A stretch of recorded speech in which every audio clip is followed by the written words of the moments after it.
Reaching Inactive Catholics Today. And I'm going to start by talking about the distinctive types of inactive Catholics, not all of them, but three major groups. And then 6 approaches for reaching out to inactive Catholics, looking at also the tight and the wide focus on this when we work with it. And then finally, the 6 different ways that we've noticed over the years: sacramental and reconciliation, Catholic information and apologetics, hurt healing, invitational relational, proclamation, and convergence evangelization. The grapes, hanging on the vine. I brought some grapes here, all different kinds, like there are in the church today. And in this bowl of grapes that's our church, there are members who are sort of in and sort of out. There are some that are hanging over the edge. And all of us, though, are meant to be one with Jesus, the vine and the branches. As it says in John 15, 1-6, I am the true vine, and my Father is the vine grower. He takes away every branch in me that does not bear fruit, and every one that does, he prunes so that it bears more fruit. You are already pruned because of the word that I spoke to you. Remain in me as I remain in you. Just as a branch cannot bear fruit on its own unless it remains on the vine, so neither can you unless you remain in me. I am the vine, you are the branches. Whoever remains in me and I in him will bear much fruit, because without me you can do nothing. Then I'm going to also quote from the American Catholic Bishops' document, Go and Make Disciples, from 1992, which is still a major, even though it was 20 years ago that they said this, we're still working on it. We want to let our inactive brothers and sisters know that they always have a place in the church, and that we are hurt by their absence, as are they. We want to show our regret for any misunderstanding and mistreatment, and we want to help them see that however they feel about the church, we want to talk with them, share with them, and accept them as brothers and sisters. What we've noticed over the years is that there's a spiral that takes place in families and communities where in the first level of the spiral, active Catholics in the next level give birth to marginal or even alienated Catholics that go another spiral and give birth to unchurched Catholics.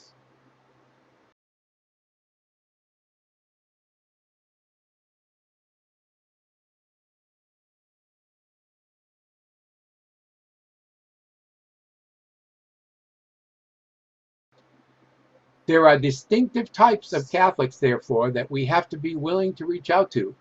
They're inactive, but they have many different reasons as to why they are, and the approaches that are used need to be done in different ways. First, I'm going to talk about alienated Catholics. For the most part, they're usually people not registered in the parish. They have a broken relationship with God and the church in some way.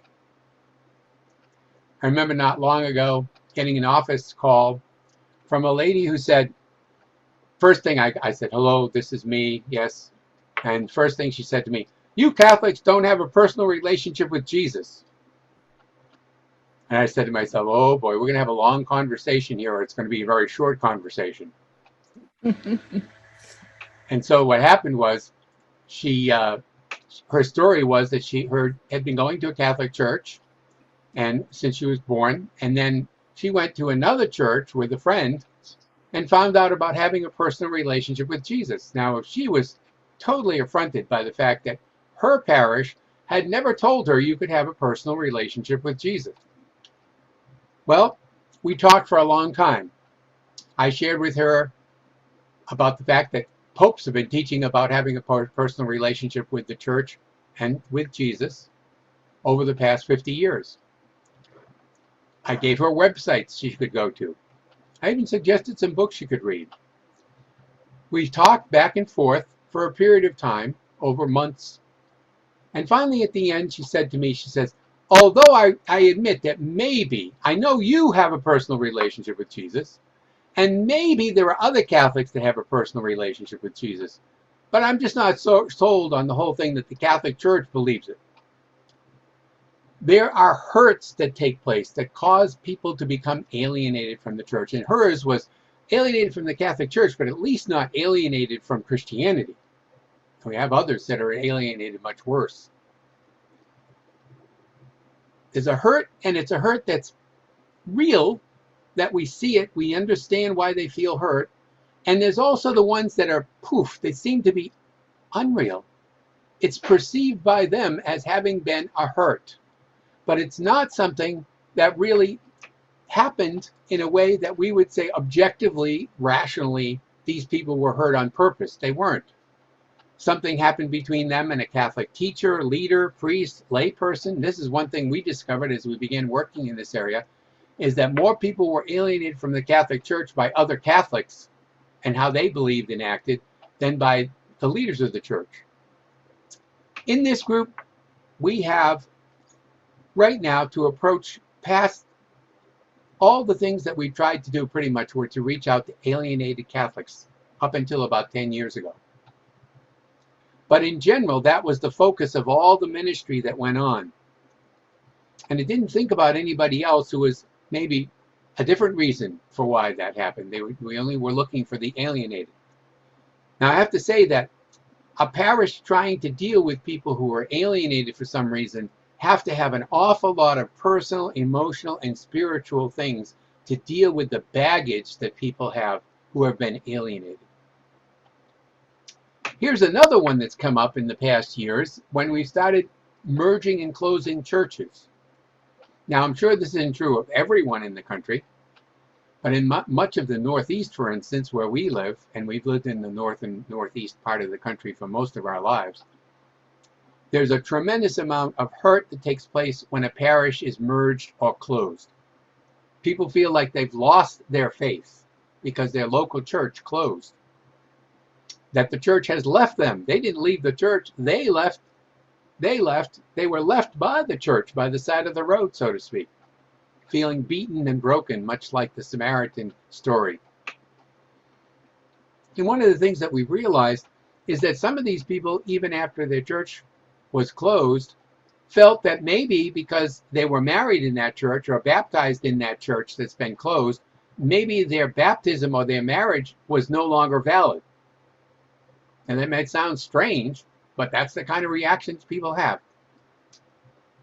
It can be a bit more we can work with them in terms of what church were you actually baptized into?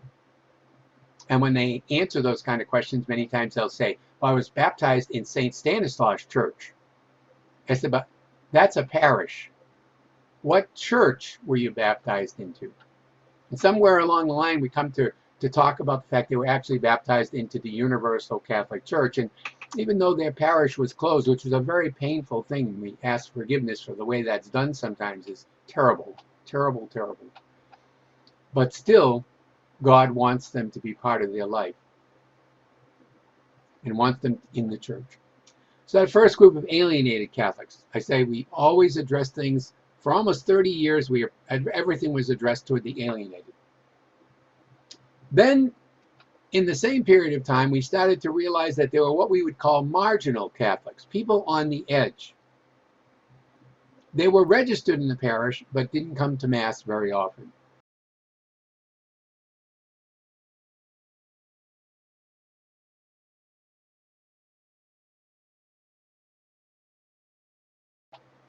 Now, one of the things we started to realize was they may be members of a culture that didn't register in parishes, as it happens from parishes from Mexico and South American countries. Everybody was automatically assumed because they lived in a parish that they were there. They come to this country and suddenly we want them to register. There can be even fear about registering anywhere about anything if they happen to be illegal immigrants to the country. So there's that. Their normal was different from our normal. And so sometimes we have to look at that and try to help them to work through that and understand that our normal is not necessarily theirs. What they respond best to is personal relationships and a one-to-one invitation. maybe to come back to a parish mission, which is very traditional in our Catholic faith in this country. Actually, the beginnings of our country were renewed over and over again by parish missions. But a day of reflection, a concert, a play, a prayer service, playtime with a group of people who believed, or another event that seeks to bring them deeper or closer to God and to conversion.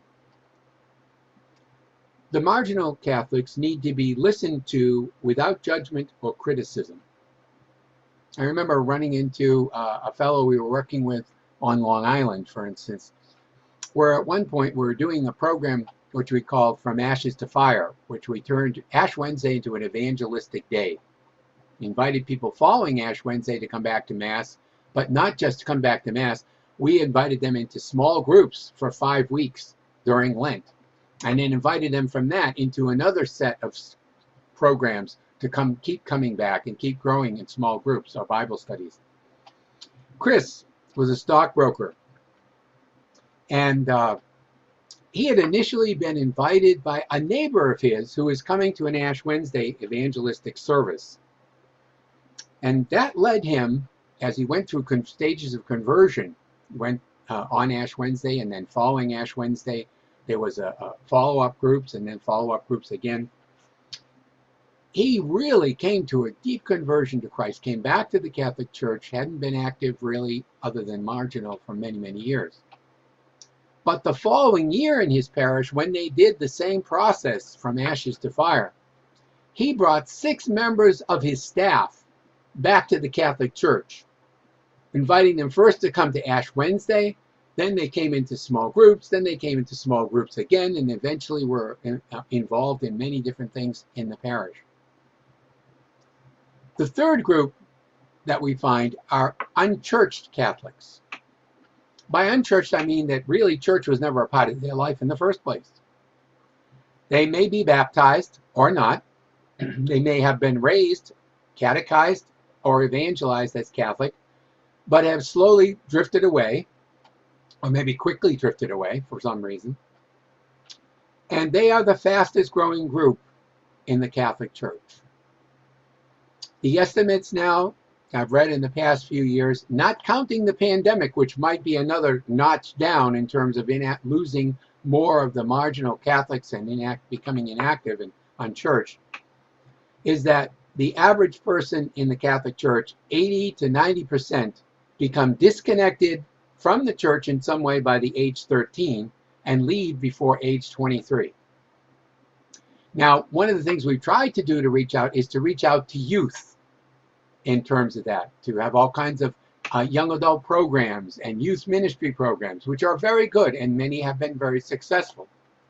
However, usually what's missing is that these young people are coming from families that have been marginal or alienated in the past. They will respond very often to some form of what has been termed soft evangelization, meaning we use programs as bridges where we're reaching out to people and saying, do you need financial help? I've seen a lot of this going on right now after the pandemic with inflation. A lot of people are struggling and they need help with how do you survive in the middle of the inflation with the present things that are going on. Now, in the process of giving them help, we introduce them to a Catholic worldview about wealth and managing the goods that we have and sharing with the poor and everything that we have. That can be very effective to reach them. Parenting. Are there any young parents who aren't struggling to raise their children? I think we need to think, first of all, of needing to think of tight and wide focuses for our efforts. And the fishing image is very powerful in terms of that. A wide focus would be nets, like in the gospel. They're casting their nets. And in the nets, it's a broad-based evangelization effort that draws all kinds of people into it with all kinds of problems you're going to need to deal with, all kinds of issues. And we need to be willing to try to help to sort the fish, to help people to get the help they need if we bring in a bunch of people at once. I've said before to some people, my experience of most Catholic parishes is they could never seriously bring more than 100 people back to the church successfully in a year, even the huge parishes. because there's a lot of sorting that has to go on in helping them to get to be helped where they need to be. The second thing is to go a tight focus using fishing poles. There you can put out certain bait for certain inactive Catholics, and maybe even use active Catholics to go reach out to people and invite individuals they know with a specific reason for being inactive. For instance, they're parents of religious ed children. I got involved in inactive Catholic ministry because I was a DRE in a parish where there was 75% of the kids' parents never went to church. We had to add to the program a special field trip to the Catholic Church in the building next door to where we held our classes, to them, so they would even know what a Catholic church looked like on the inside. And then they'd practically never been. And so it's very important that we be willing to do things. Parents, another area. Divorced, those who are angry with God, those that have drifted away, don't really know. I would suggest that the tight focus used if we tried to approach alienated Catholics, ones that really have broken relationships, that very often there are things that's not going to work. One diocese I was consulting with decided, against our advice, that they would put out a survey to everybody who hated the Catholic Church who had once been Catholic, and asked for their problems about why they became, and were there any possibilities that they could come back. So they put it out to about, I'd say 500 to 500 to a million people in this particular diocese. And what they got back was like about 500 things of people who were rabidly anti-Catholic and very mad at the church for a zillion reasons. And most of them weren't all that open to sitting down and talking with anybody about it. Plus, with that number of people, the diocese didn't have the resources to reach out to those individuals one by one and sit down and talk with them over a cup of coffee or a drink at the bar, the local bar, if they needed to, or wherever it was they would feel comfortable. So it wasn't exactly the approach to use at that particular group, for that group of people.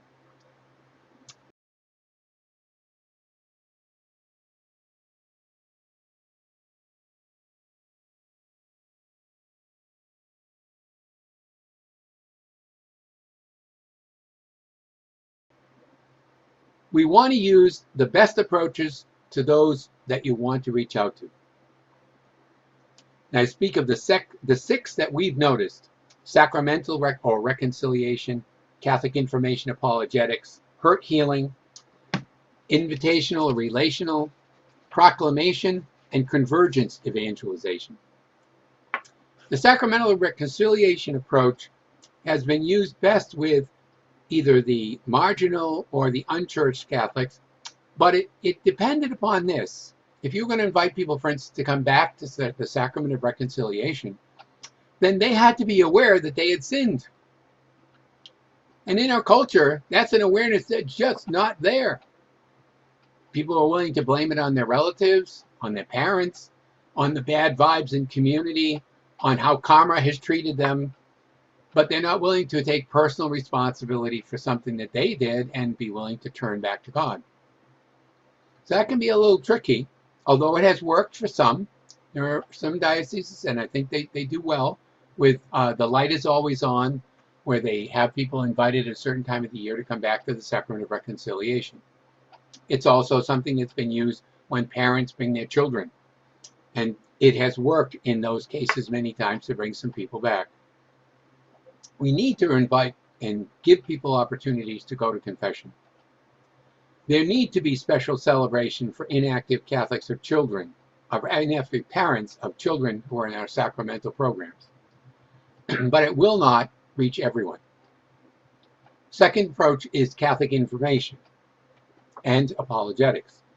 It's usually used, first of all, with parents of children who are coming because they wanted to receive sacraments, sacramental programs, as being evangelizing moments. They can be. But people in this situation don't need to just be updated in their faith and get their questions answered about the faith. Very often there's something personal going on and they need some help to deal with that. Some people would say we need to use more of an apologetics approach, which is fine. And it will reach a certain number of people where we give people opportunities to ask questions that have caused them difficulties, or to talk about where they've been wounded or hurt or perceived hurt, to heal the breach. No, wait a minute, I'm not talking about the right thing. To talk about church, and they have questions that are intellectually primarily in their lives. These are people that we could easily get into conversations with, help them to read books and articles, watch a TV program, a video, a DVD, listen to a talk or podcast, be on an internet site where they can get help that might help them to be convinced to return to the church. But it is an intellectual approach. And we have to ask ourselves, is that the reason why most people have stopped coming? Because they don't understand what Catholicism is. In our experience, there are many, many more people that have been wounded, have feelings that have been broken, relationships that are broken down, things that have happened, and that's where they start. They may eventually have questions about how deep in their faith, but it's not the place where they start. And although they work for some, they do not work for everyone. That brings us to the hurt healing approach. Now, we've had our Pope, Francis, going through Canada, apologizing to the indigenous people for the way they were treated by institutions where Catholics were given over the care of their children, and they used a governmental approach to it to make them, I'm going to call it Anglophiles in most cases, to turn them into being Westerners, so they be like the other people coming into that country. And our Pope has been asking for forgiveness, realizing that there was a mistake that was made there, many mistakes that were made there. There were abuses that took place in those schools. That were many of them, not all of them, but some of them, most of them were in Catholic institutions. And so we have to look at that as to what needs to happen. What wound or hurt, perceived or real, needs to be healed. Invite them personally to reconsider to the church. Listen without judgment to their real or perceived hurts and stories. Don't dismiss it. You have not lived in their shoes. You do not know why they are so hurt by that. Be ready to ask forgiveness and to forgive and to affirm them in steps they are taking to come back. I think one of the most powerful things we can do in situations like that, whether they return or not, is to pray with them. And in a one-to-one setting in particular, it's a very powerful thing. Even if you're just praying and saying, Lord, please forgive us for the way we hurt so-and-so, and just pray together, whether it's spontaneous, a form prayer that you lead them in one line at a time, whatever way you want it. But you have to ask them if they're willing to do that. You can't just drop that on people. This leads to another part of this, which is another whole group of people that are working on this, called the Power Evangelism crowd. There are ministries, for instance, that bring people together in large and small groups, and even one-to-one, and pray with them publicly in some way for their hurts, their needs, their stresses, their transitions. And they're seeing amazing things take place when they do that. In public situations, I've heard of stories of people going into laundromats, and by the time they get finished praying with one person, everybody else in the place starts lining up to be prayed with, to be healed of something that's going on in their lives. I mean, I'm not particularly called at the moment to that, but I prayed with people one-to-one in the streets. And I know the powerful moments that can be for people. The fourth one is invitational relational. It's the one that we've been teaching constantly in this training on Keys to Reaching Inactive Catholics. There are opportunities in everyday life to reach out to people and make them your friends, to pray for these people, to pray with them, to support another in their faith in word and actions, to share faith stories, to love people unconditionally at home, at work, in the neighborhood, in the community. And when the time is right, to invite them to take another step in faith, like joining us at a parish event, or a service, or talk, or retreat, or seminar, or mission. The fifth one is proclamation approach. Many people have never heard the full message of the gospel of Jesus Christ and committed themselves to be his disciple. Missions, retreats, evangelizing events, small Christian communities, and one-to-one evangelization are needed underneath the proclamation to bring them to an event that's proclamation. They don't just find that by accident. And in general, what we found is the average lay Catholic needs to be trained on how do you reach out one-to-one so they can bring them to events where they can hear the gospel preached and people witness to Jesus. Or if someone takes a job, like Casey, our friend here from Kentucky, who just became the director of evangelization, that it's real easy after someone is named as the person who's going to be the, kind of directing evangelization, for everybody to say, hey, I don't have to do any of this. Casey's going to do the whole thing. He's great. He's wonderful. And then we go, thank God I don't have to do that anymore. I don't even have to think about it because Casey's going to take care of it. That's marginalizing evangelization to one person. The job of people who are trying to serve in parishes to help evangelization move forwards is not to do all the evangelizing. It's to help other people learn how to do evangelize. And that's the struggle that we go through. Since especially if you happen to have a job working in evangelization, everybody's going to look at you and say, we're not noticing a lot of new people coming back to the church lately. And we'll say, well, how long have you been working? So, 3 months. I said, well, we haven't been noticing a lot of people coming back to the church yet. Well, wait a minute. Even Jesus took 3 years with his disciples and some of them ran away. And so how long did it take for us to get to the place where we are in terms of loss of people? That gives us some idea of how it might take a long time for us to bring people back. Also, we need to look at where are inactive Catholics coming back to our parishes every day for some kind of services. Now, this is a pre-pandemic. I don't think they've figured this out yet following the pandemic. Well, we're not totally out of the pandemic yet, are we? Back in 2013, at Christmas, instead of the usual 10 to 15% of people coming to church, we would see 68% of people come to church. We would see at Ash Wednesday maybe 45% of people come to church instead of 10 or 15. Easter, 52%. And we'd also see people who never showed their faces before, ever or ever again, at baptisms, first communions, confirmations, when they needed papers from the parish, when they needed approval for their weddings, if they came back to the church, even want to have anything to do with their weddings, funerals, Mother's Day. We need to think of all of these as evangelizing moments. We can't do it all at once, but just to open up the door in terms of all these different things that bring people back, where there are things we could do more effectively to reach people. If our particular group of ministry is not evangelizing, how can we do the ministry differently to unleash its evangelizing potential? Pope St. Paul VI wrote, "The task of evangelizing all people constitutes the essential mission of the Church, and evangelizing is in fact the grace and vocation proper to the Church, her deepest identity. She exists in order to evangelize." Evangelization in the Modern World, section 14.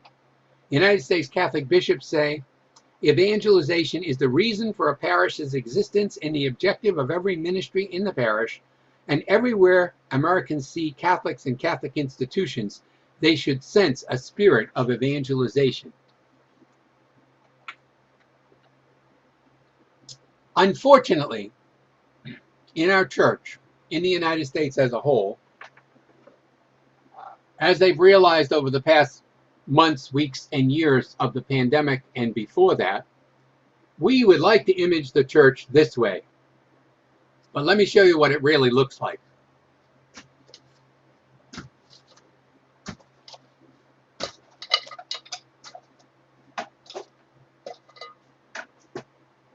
Oh no, that's too many. This is what it really looks like right now in the United States. Catholic adults are leaving the church at a higher rate than the people that choose to become Catholic. For every adult who becomes Catholic today, at least 6 Catholics, adult Catholics, leave the church. Nationally, 8 to 9 out of every 10 Catholics are inactive. What we found in our experience is, yes, we need to look at those 6 different approaches, but that 1 or 2 of those approaches alone do not work. In fact, ultimately, we need to be moving toward, as parishes and as individuals, implementing all of the approaches, which brings it together as the convergence model. We need to bring these things together.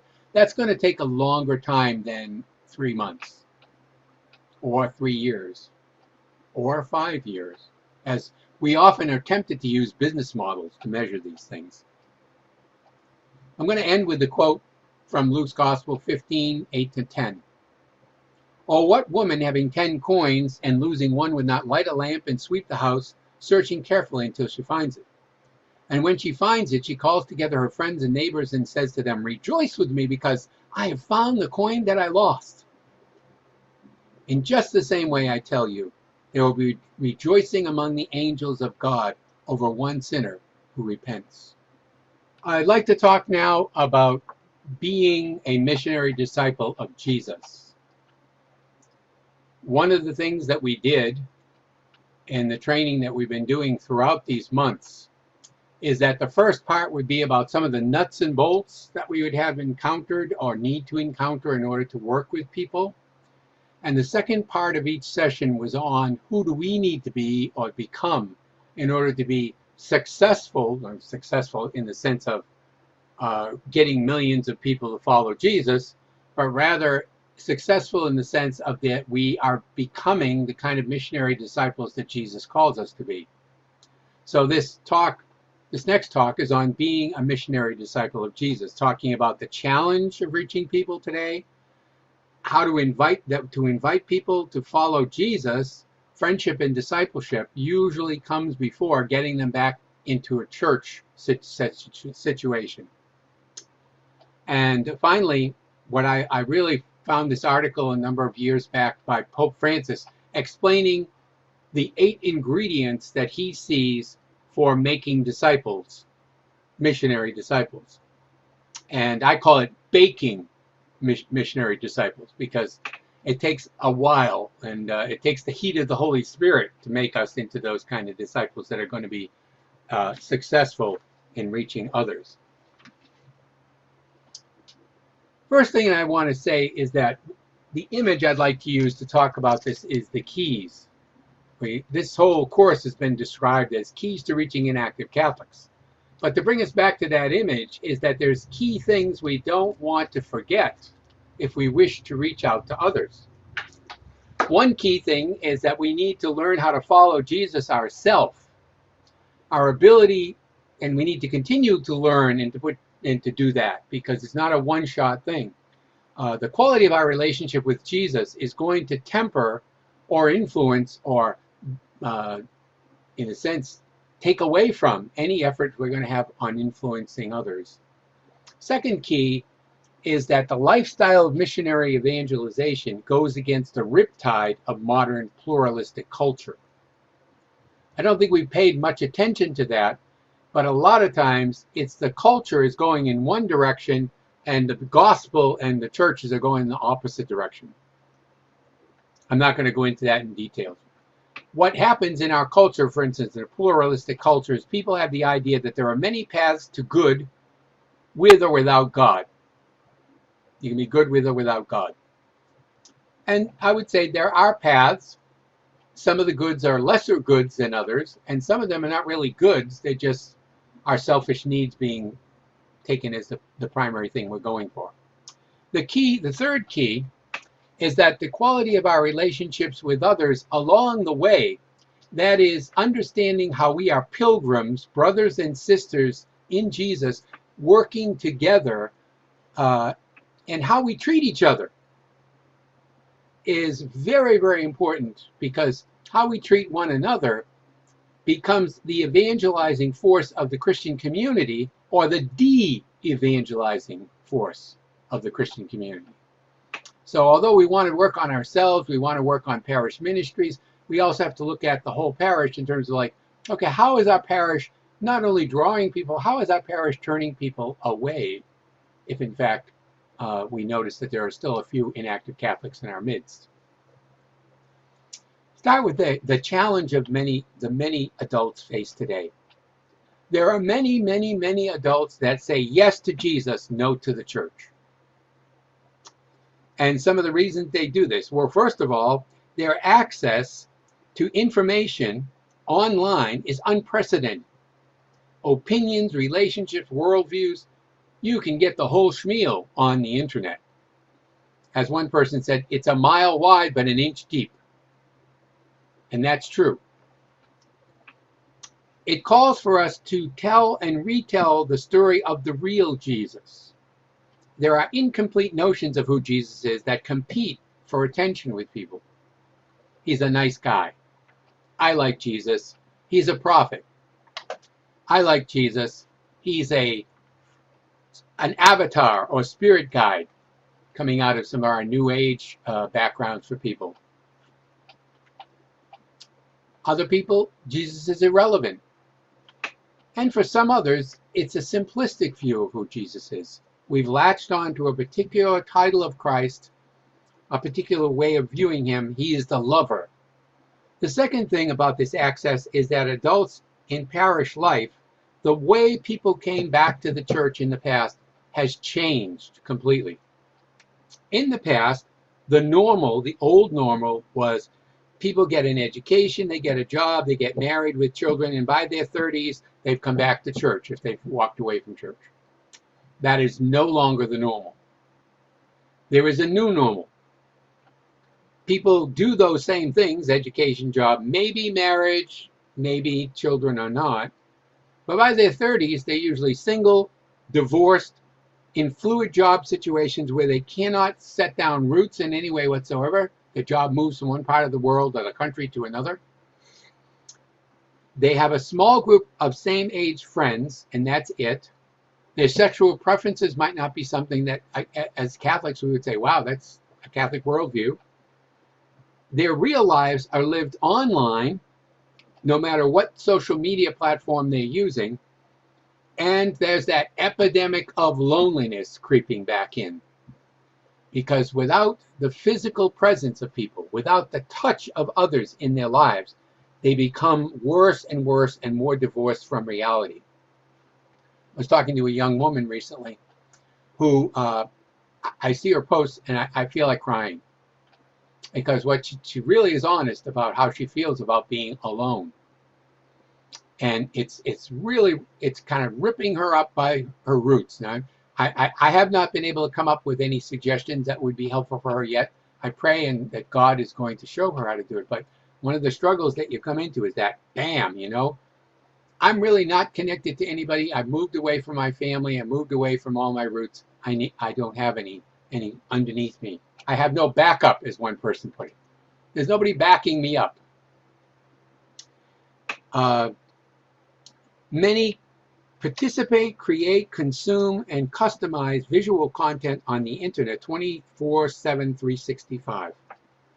The average person today consumes, and this might even be small, because this is a few years ago that these statistics come from, 34 gigabytes a day of information on the internet. That's 350 times the amount of people used to take in terms of information each day before the internet. A parish or a ministry that is not online with social media presence is for those people invisible. It's important for us to invite them to participate in creating as well as making a difference in a parish. They're not just lonely bystanders. They are people that we need, that God wants, that God needs to bring forth the kingdom of Jesus. One person asked me a few years back, who is the greatest evangelizer alive in the Catholic Church? I thought about that for a few minutes. And then I looked him in the eye and I just said, I don't think we've evangelized those people yet. Alienation creeps in. Now, this isn't just alienation from the church. The transitions, the needs, the stresses that they've gone through in their lives, the hurts, have disconnected them from their family, have disconnected them from community, institutions, jobs, and the church. The church is just one standing in a long line of people that they're disconnected from.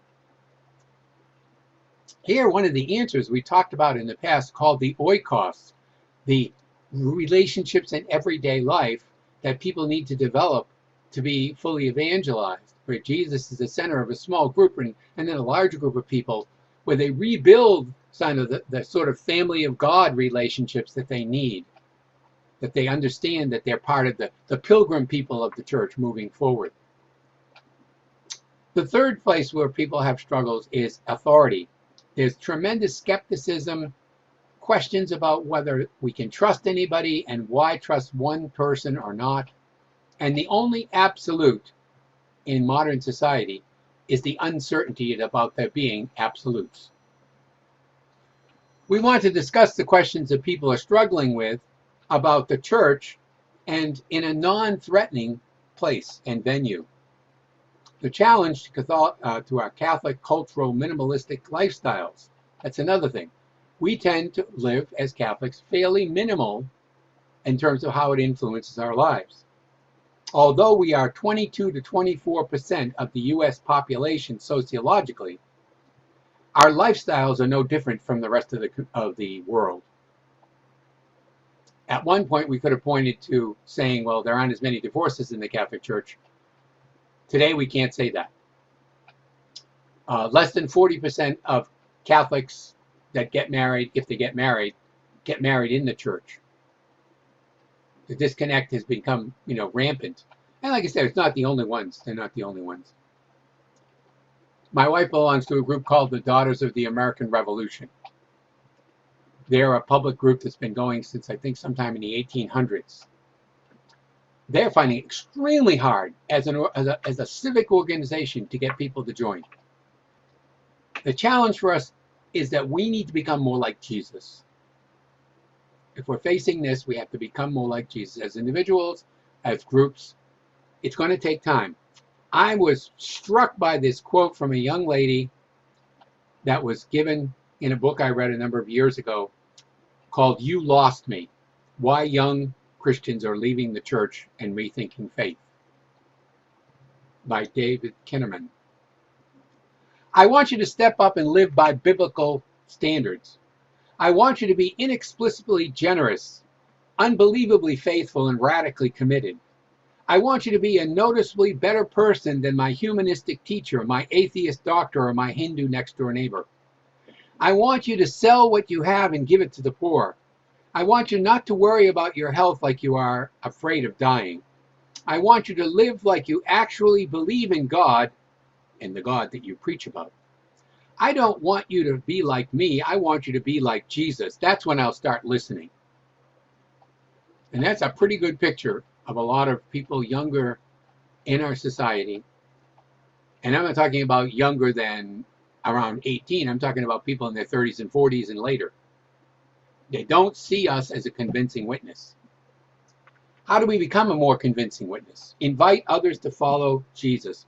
It comes through friendship and discipleship that takes constant Christian conversion. We can only call others to follow Jesus as disciples to the extent we are becoming his disciples on an ongoing basis.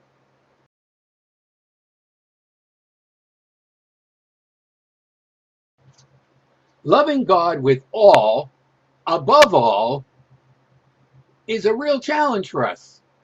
Even if we said it once, we have to say it again every single day. When it says loving with all your heart, first of all, that word all, I love that word all.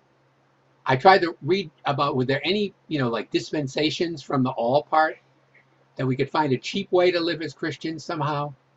And I went into the Greek and everything. It's always about everything. It's always about the whole caboodle. It's always about, what do you got? Okay, give it to me. It's what they used to call the simplified 1040 form. You send it into the government. How much did you make? And at the bottom it says, send it all in. Love God with all your heart. Make him the center, the first thing in your life. And he will fall out at times. And you need to put him back there. Loving God with all our mind. That means changing our will to ask for God to give us his will and to change me, to make me look more like Jesus. Loving God with all our soul is the strength that we have. Now, our strength is all we are and all we have. All I am and all I have, to give it to God. Christ is the way to union with God the Father and God the Holy Spirit. In John 14:6 it says, I am the way and the truth and the life. In John 15:5 it says, apart from me, you can do nothing. Letting Christ be our Lord, letting Christ be our Lord together as a group, as all of us in the church, in the world, letting Christ be the Lord of the whole world, of all the world. How do we begin? Well, there's the parable of the treasure and the pearl in Matthew's Gospel, chapter 13. The kingdom of heaven is like a treasure buried in a field where a person finds and hides it again, and out of joy goes and sells all, there's that word, all again, not just a part, not just his car, not just his house, sells all that he has and buys the field. Again, the kingdom of heaven is like a merchant searching for fine pearls, and when he finds a pearl of great price, he goes and sells all, that word all again, that he has and buys it. I like the picture of a car. I use that on the sheet that I sent you. Most times when we think about our lives, we are seated in the driver's seat. We've got the keys. We don't let Jesus have the keys. We don't let Jesus have the car. We don't want Jesus behind the wheel. And very often, because I lived in a family where my father was the only one who ever drove till I was like 17, he never even let me get behind the wheel until after I was 17. I understand what that means in terms of, but it means even more than that in terms of our lives. Our lives tend to be self-centered. And even though Jesus is a part of our lives, he may not be in the car with us. He may be by the side of the road, and we pick him up every so often on Sunday to go pray. Or we pick him up once a day and we go pray. He's not really there all the time with us. And we give him less than all. Who or what is it that's in the driver's seat of my life at this moment? Every moment. My job, my family, my possessions, me. Is Christ in the shotgun seat beside me? Is he in the back seat? Is he in the trunk? Is he by the side of the road? We have to ask those questions and can do it very, most of us get into cars and some kind of transportation regularly. Can we use that as a meditation about where are we at with God? We need to stop and go look at that self-centered definition, because the keys to the car, when it's Jesus, is a whole different ball of wax. It's a whole different thing. A Christ-centered life means we give Christ all and keep giving it, and try to find things that we haven't given to him yet and give that to him too. Now, we might be afraid he's going to take it and run away with it, but that's not the idea. He just gives it back to us to use for the kingdom of God, for his purposes, to reach out to those in the world who need our help and need Jesus.